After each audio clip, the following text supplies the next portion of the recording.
I found it really fascinating what you can find sometimes with image searching. We have Google Image Search, we have Google Lens, so I can take a picture of something to do a search. And from images, we can then do image matching and say, where can you find me other results that are using the same image? Bing has that, Tineye, there's a CamFind app. All of these will let you take one image and then search for an occurrence of that image elsewhere. Now this can be great if let's say you're a photographer or you have a client who's a photographer and you want to see if their image has been appropriated and used elsewhere without their permission. Talk to a few professional photographers. It happens all the time. That's why they're doing watermarks and other ways to try to prevent that from happening without their approval.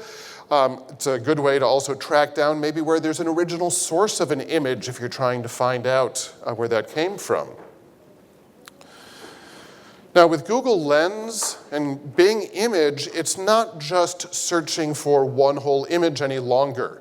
They're moving into ways like with Bing Image Search, you take a picture of some text and search the actual text. So we can get back to our text if we want to.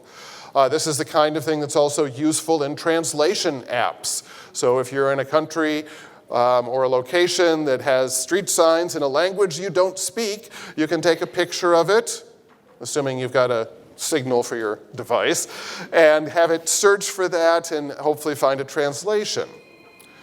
Where there's a lot of development right now, because of course the search engines want to make money with this kind of thing, is on shopping searching, product searching. So especially the selecting products within an image and then searching for that. So you see an image of something and it's like, oh, I want to buy this. And then you can select that image and see if you can find a way to buy it. That's in its early stages, but they're moving along with that kind of identification.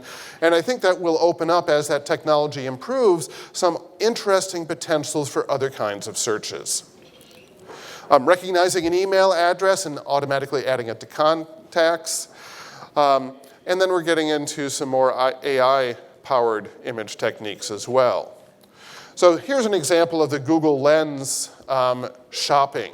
So you've got this picture of a mannequin, and it identifies different products you might buy, like the blouse, the purse, the shoes, and it's supposed to link you directly in. Of course, one of the images like this is where they've made sure it all works perfectly. In most cases, they've got a long way to go with some of the development. I thought I'd do a comparison a while back. So here's an interesting example of taking a picture of a bird on the West Coast. And managed to have a nice zoom lens. So it's a little grainy, but I was able to zoom in and you can see certain of the features. Anybody know right off the top of their head what kind of bird this is? Oh, I got one out there, don't say. Hold that thought. So I tried uploading this to Tineye, which is a reverse image search engine that's been around for a long time. Nothing that matched. I should have had links to these, because what it will do, like with the Google image search, is it sort of looks for pictures with similar color elements. Rather than really identifying this as a bird even, it might find a picture of, I don't know, a lump of coal or something else like that that matches sort of the color scheme that has no connection. So they're working on the products, not so much on biology. Bing Images also failed. But when I uploaded it to the Merlin Bird ID app on my phone and could add in information about where's the region I was when I took this bird picture, the app knew it was going to be a bird picture. You know, if I uploaded a picture of a flower to the bird app, that probably wouldn't work so well. And they were able to identify it very well. Were you thinking Black Phoebe? Whoever was out there who thought that, great.